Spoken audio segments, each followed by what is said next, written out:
If you're AoE pulling, it means that your DPS and healers can perform really high. That means your group's just good. That's really what it means. It doesn't mean that it's the meta. It means that your group is good. Dungeons are probably my Hey, he favorite fixed the form of pizza content boxes. in an Let's go. MMO. Raids are Final Fantasy 14 doing some story. I'm quiet. You sure? You sure it's not you? On my side, it says everything's fine. So, you positive it's not you? Might want to turn me up, turn up the stream, something like that.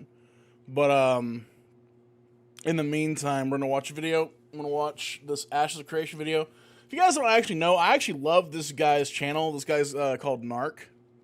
He makes amazing content. For someone who's so small, his content's great.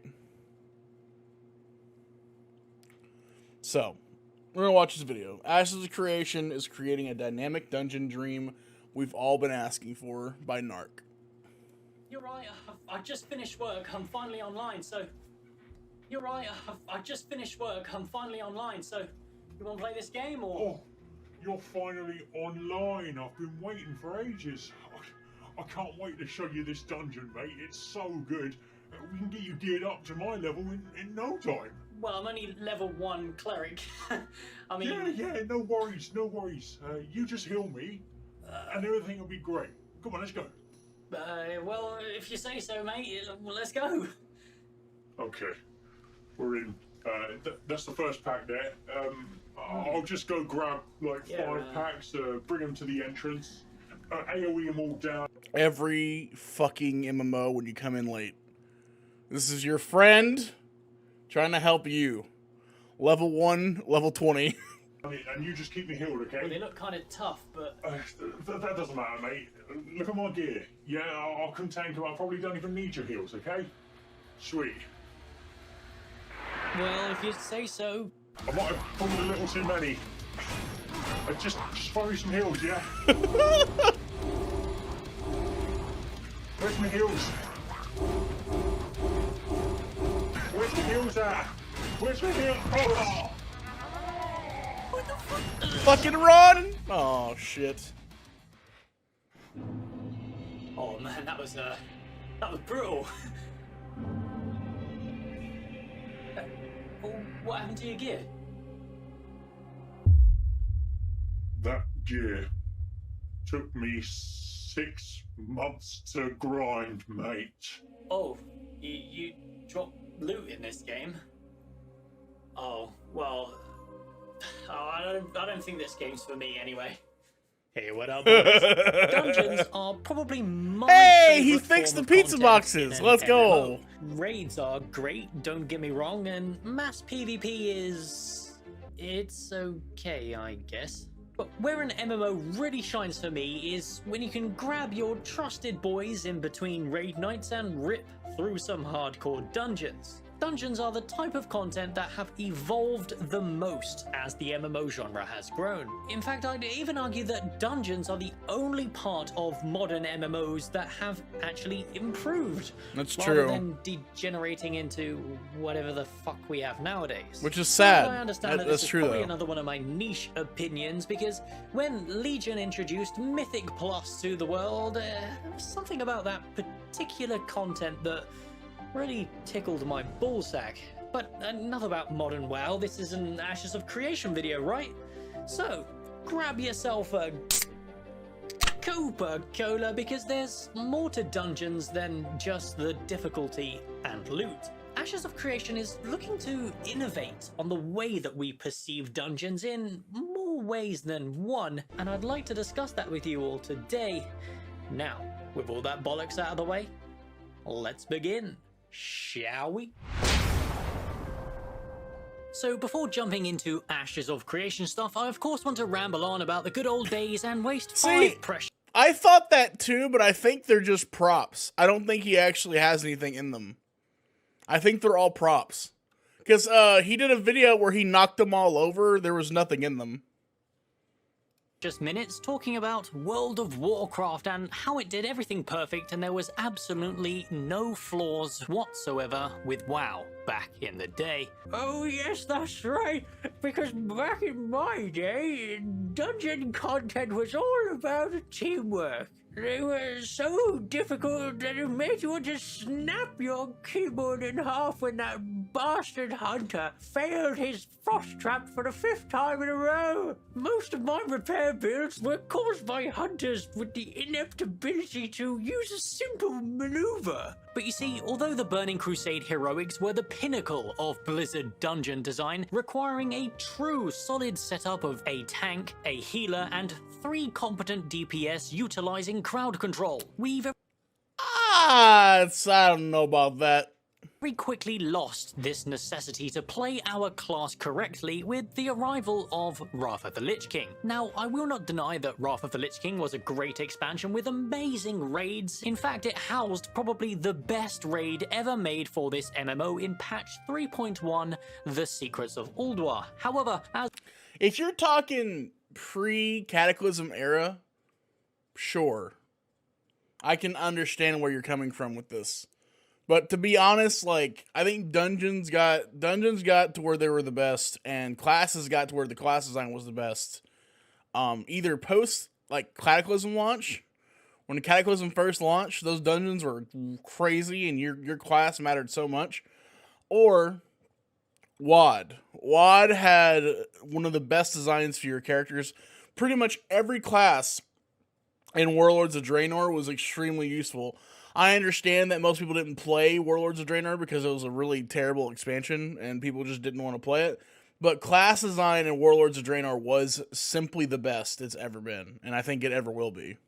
As mentioned before, dungeons are an incredibly important part of an MMO for me, and sadly, Blizzard dumbed down the heroic dungeon experience to the point where it birthed the modern day meta of pull everything and just AoE it down. It seems players no longer had the time to care and crowd control anymore, as careful setups and planning were not what people pay a sub fee for. And this was only solidified further as Blizzard tried to bring back the crowd control meta in Cataclysm, just for it to be immediately nerfed as the players cried out that their convenient looking for group tool was no longer usable because these groups had to have some form of coordination.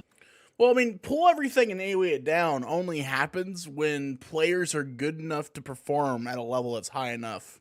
Like, that's the thing about WoW, is that, like, yeah, like, you're not forced to, like, even in BC, really, if you've got the right classes in your party, like a bunch of mages and warlocks, you can pull everything, right? You don't need to CC at that point because they'll all just die anyway. You have one tank run in, AoE group everything up, and then kite, and that's all you have to do. And it really, when you're AoE pulling a group in any modern WoW content, any content throughout the expansions, if you're AoE pulling, it means that your DPS and healers can perform really high. That means your group's just good. That's really what it means. It doesn't mean that it's the meta. It means that your group is good.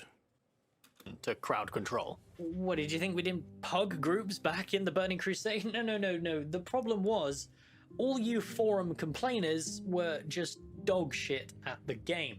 But I digress. Dungeons over the years were becoming increasingly stale as every expansion was the same old speedrun tactics of grab everything and AoE it all down as quick as possible, and if your healer needed to drink for a few seconds to recover some of their mana, then just replace the healer.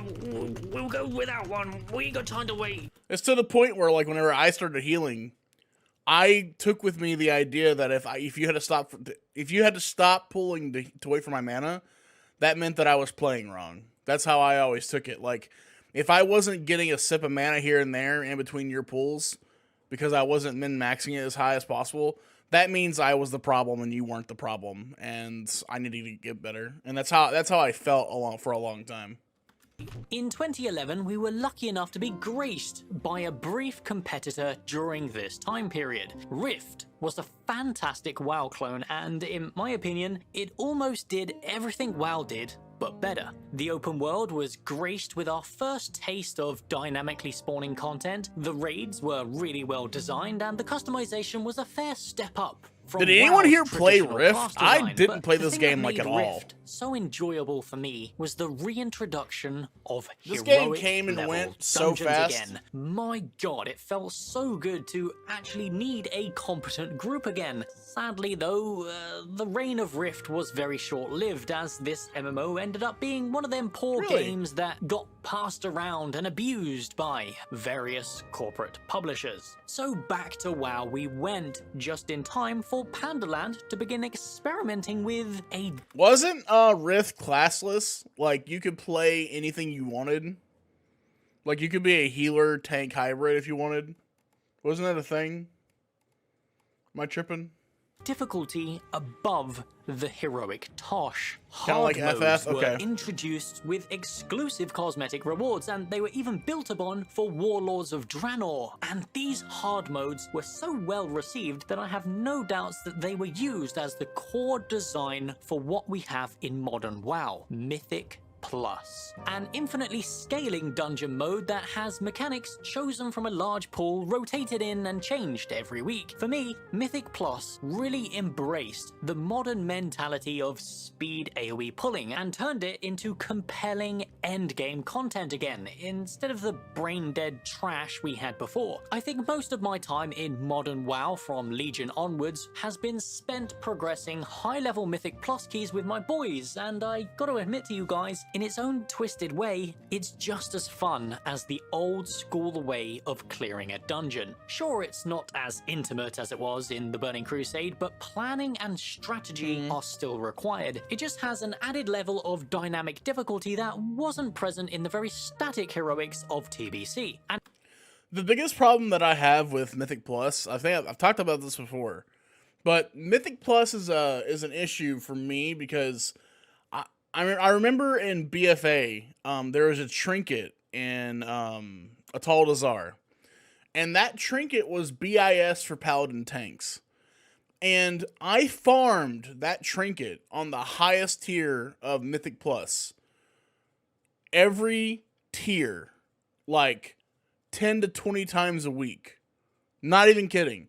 10 to 20 times a week farming one single Mythic Plus dungeon to get the same trinket every time and get it upgraded because when the new tier of rating comes out, the trinket level increases.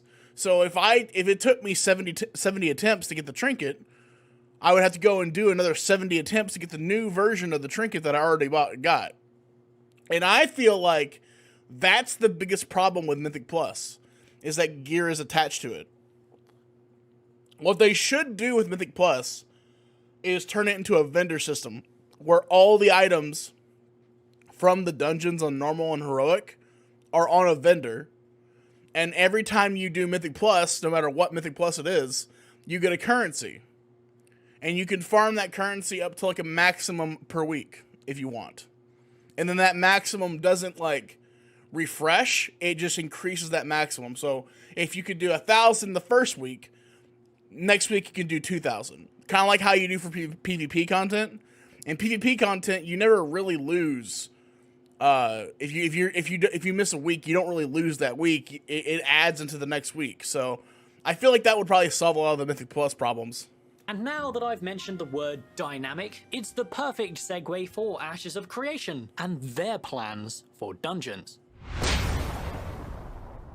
Yes, I'm aware that was a terrible transition, but I spent over 2 hours scripting that previous segment, and I literally cut out about 4 minutes of rambling about fucking World of Warcraft. So Ashes of Creation is dealing with dungeons in a very, very different way from what we've been used to over the years. Unless you are, of course, a boomer from Lineage 2, and then you should be very familiar with the Healing concept. looks cool. You see, I like the dungeons numbers. in The Ashes numbers of Creation I feel like the numbers open could world. pop a little more, No but instances, all subject to PvP. Quite Quite an interesting concept indeed, and one a lot of Lineage 2 players are used to, as this was basically how the game functioned at a fundamental level. But I never played Lineage 2 because I'm not socially retarded. So please feel free to enlighten us and correct any misinformation, because I get the feeling context is required to understand Steven's galaxy brain plans here. Intrepid have stated that some instancing is planned, and after a long and painful conversation with the few socially challenged Lineage 2 players in our Discord, we came to the conclusion this instancing that's stated will likely follow Lineage 2's dungeon-esque instancing mechanics.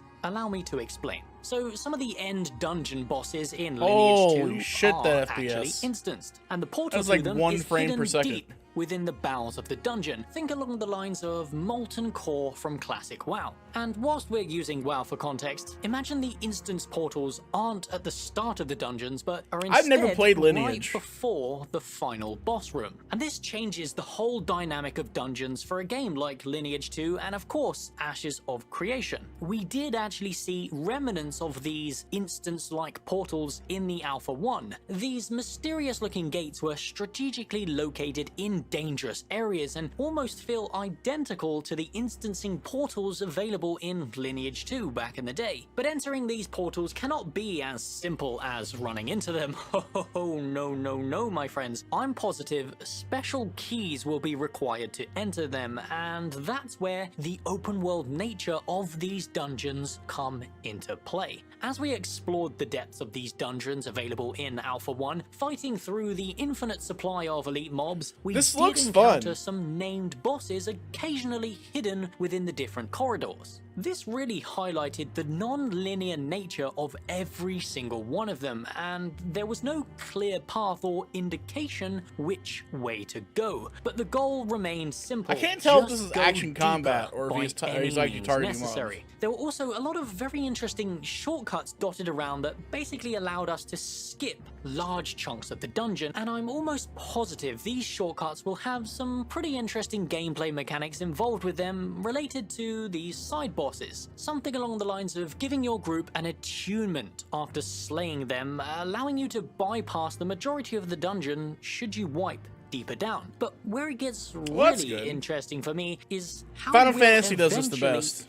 Skipping content. With the final dungeon portal, as I very much predict, attunement for every single one of the side bosses will be required before you can enter the final instanced boss room. This attunement requirement does a lot for the general dungeon gameplay loop. For starters, it creates a complete experience that incentivizes players not to skip bosses, but most importantly, it also spreads the players out and encourages them to explore niche areas. And this is the true beauty of their dungeon design. It retains the theme park elements of traditional dungeon delving gameplay whilst breathing new life into the exploration and reward factor by implementing a lot of Dungeons and Dragons style shortcuts and treasure runs. Please tell me you can move the UI. Have interesting environmental I hope you skills can move this UI. Certain classes like searching for hidden doors, the rogue being able to deactivate traps, or the mage revealing magic shortcuts.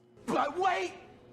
There's more! Ashes of Creation has PvP at its core. This adds a whole new layer of risk and adventure to these dungeons. However, there are some concerning problems when it comes to the open world nature of the game and how PvP can basically ruin the experience. The mobs inside these dungeons will likely be balanced for a max group size, which is said to be 8. But the concern is, as they are open world, there is absolutely no stopping a guild of 40 players going into this dungeon, split into 5 separate groups of 8, and then just face rolling the whole thing, completely wiping out anyone who's already halfway through. From the small group's perspective, already inside, enjoying their experience clearing the dungeon in a very Dungeons and Dragons-esque way, being steamrolled from behind by 40 players is not very fun. But even if the guild doesn't wipe them off the face of the earth, it's still not very fun to have a massive raid completely clear everything ahead of you and there's nothing you can do about it. But let's put a pin in that issue, because to be honest,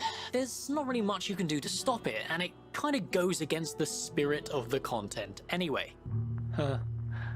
MMOs in the current year, am I right, guys? So instead, I'll create a scenario for you, my dear viewer, and I'd love to hear your thoughts on it because I'm guessing a lot of us watching this video don't really have much experience with open world group dungeons. Let's say you and your boys have been clearing a dungeon for a solid 40 or 50 minutes. You can Open world group dungeons are trash. Hopefully they make this more instance, because open world group content is just not good.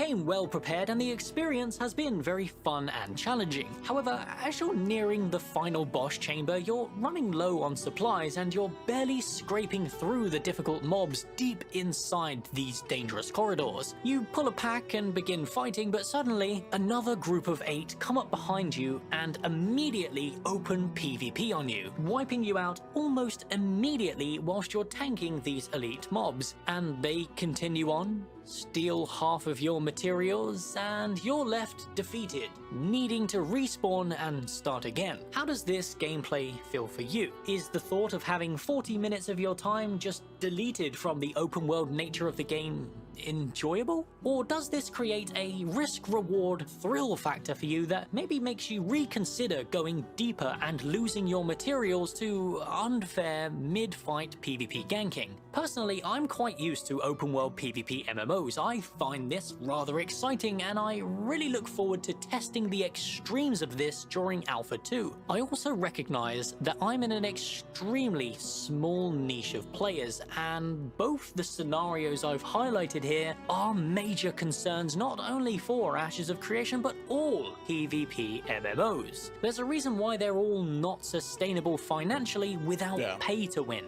in the current year. Do you think open world dungeons can be designed in a way that prevent that kind of toxic PvP There is behavior? no way. Is corruption truly enough to stop the game from cannibalizing its player base? And can Intrepid really capture the Dungeons and Dragons feeling whilst creating the kind of engaging group game? If you give people the opportunity to be an asshole, they're gonna take it. Every opportunity they have, they will take it. So no, it's not gonna work out. It's gonna be bad. Gameplay available to us back in the Burning Crusade? These are all questions that keep me awake at night, and before concluding today's video, I just want to shill my playlist diving deep into all 8 of the dungeons available in Alpha 1 because I highlight some really interesting dynamic mechanics that Intrepids seem to be building specifically. Besides, I kinda need the ad revenue, guys. But as usual, I am just one nerd, desperate for a good MMO, and my opinions mean nothing without yours in the comments below. And hey, let's play a game. Let's play not mentioning Final Fantasy XIV in my comment section. It's not that I don't like the game or anything like that. Oh no, I would never admit to that. Just please stop mentioning Final Fantasy XIV in my comments. But no, open world dungeons are lame. I want everything to be instanced. And to that I say, listen kid, I'm skeptical about open world dungeons as well, but I have faith that Lineage 2 were onto something solid, and Ashes of Creation can evolve them old school mechanics into something special. So, subscribe to the channel and get high on copium. I thought that was pretty good. You know, I like his videos because they're controversial to a degree. And I guess it's a lot of talking points, things to talk about. So, overall, it was pretty good. I liked it. Good video by Narc. You're very much allowed to not like it if you didn't like it, and that's fine. But yeah.